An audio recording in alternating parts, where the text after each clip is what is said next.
While gambling is a common activity for many of us, whether that's taking part in a charity lottery or betting on our favourite sports teams, it can be a source of serious harm for many others. Gambling-related harms range from financial losses to the breakdown of relationships, from crime to substance misuse, and from addiction to suicide. Gambling doesn't just affect an individual, it affects whole families and communities, and for every person experiencing gambling-related harms, a further 6 to 10 people will be directly affected. We're increasingly worried about the impact of gambling on the health of our communities here in Derby.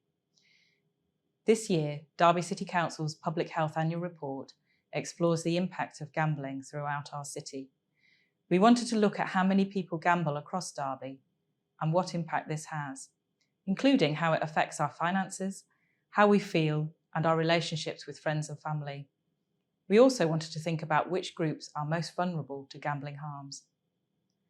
Our data tells us that there are an estimated 514 adults in Derby who are engaged in problem gambling, with people who are the poorest and most socially deprived most likely to be affected. The stigma associated with problem gambling means that people often suffer in silence. We were fortunate enough to talk to Chris, a Derby resident who told us about the damage gambling has caused in his life. But it was just something that grabbed me by the throat, if I'm honest, and really appealed to me. And yes, there was some sort of openings along the way. A friend of mine at college happened to have a part-time job in a bookmaker's, and there's a few things you can look to that offered avenues into gambling.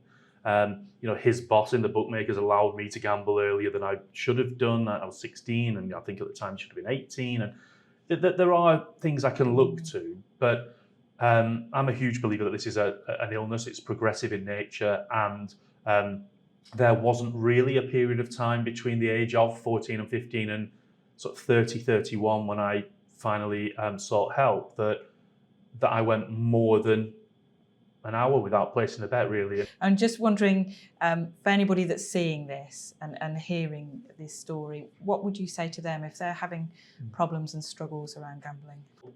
The first step might be, if you can, speak to your partner about it or someone close to home, someone you trust. Again, not always easy because the consequences could be quite catastrophic. And I understand that people don't want to lose their partners or lose their kids or whatever. So in those instances, it may be somebody more in the professional space, the East Midlands Gambling Harms Clinic, GA, a number of other organisations that exist online.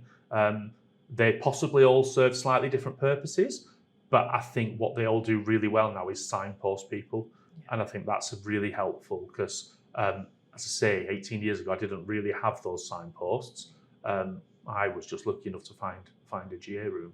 But yeah, get help if you can.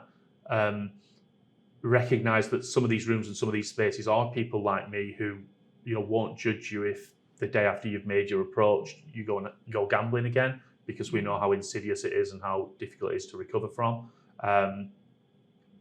Reach out if you can, but please hear it from me that I know how difficult it is to do that, because there's a lot of people that think it's a really easy thing to do and it's not. You can hear all of Chris's story on the Derby City Council YouTube channel. In recent years, gambling has become normalised. It's easy to access and promoted to a wide audience, including children. Despite being an illegal activity for those aged under 18, there's thought to be around 30,000 young people experiencing problem gambling in the UK. We spoke to young people in Derby about what gambling means to them and what support they feel is needed to prevent gambling harming our young people. They told us about the complex harms that can be caused by gambling to individuals and wider society. However, they struggled to name specific services to support people and highlighted the need for more education. Based on our work, we're making several recommendations. These include promoting the need for early education on gambling-related harms, raising awareness of the support available, reducing the exposure of vulnerable people to gambling products, and using data to better understand gambling in Derby. Gambling isn't an individual problem. We need to look at the role society plays in causing gambling-related harms. I'm hopeful that this report will raise awareness and we can work together to reduce the effects of gambling in our city.